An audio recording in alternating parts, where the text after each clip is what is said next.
Listen to this. The auto industry's in turmoil. New strikes at GM and Ford plants are underway even as I speak. You're in for quite a ride with Hear the Web by Tom and Lily.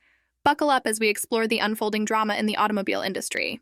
The UAW union is expanding strikes against GM and Ford, affecting the Chicago Assembly in Illinois and the Lansing Delta Township plant in Michigan.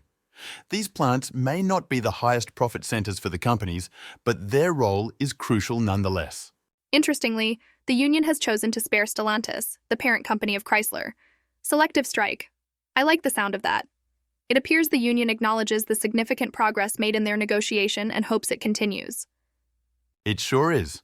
Around 6,900 auto workers are joining the latest wave of strikes, adding up to a total of over 25,200 unions workers taking a stand. These strikes have spread to about 17% of UAW members impacted by the expired contracts with these Detroit automakers. Now that's a remarkable turn of events, but not everyone sees it in that light, right? GM certainly doesn't. Just this Friday, GM countered, accusing the union of calling strikes for the sake of headlines rather than making actual progress, impacting both customers and workers alike. No official word from Stellantis and Ford yet, but for those just tuning in, the wave of strikes isn't new. It originally started on September 15th with 3 assembly plants, one for each of these Detroit automakers. Last week saw another wave of expanded strikes, targeting 38 parts and distribution locations operated by GM and Stellantis. Yet again, Ford was spared due to promising negotiations. Sounds like a lot of tension. The contract negotiations seem to be a major point of contention, sparking accusations from both sides of the table. It's been quite a tug-of-war.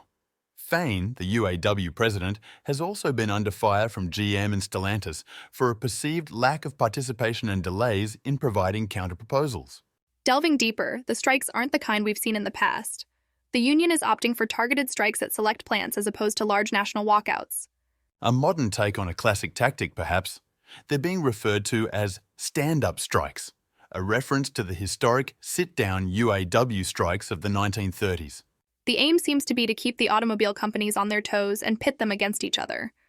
Messages leaked last week revealed the union's strategy was to inflict recurring damage to the company's reputations and create operational chaos.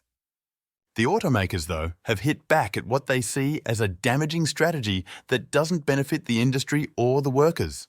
And here we are, in the middle of a show of power that could reshape negotiations in the auto industry moving forward. So, to quickly recap, several strikes against GM and Ford are underway, bringing the total strike participation up to roughly 25,200 union workers.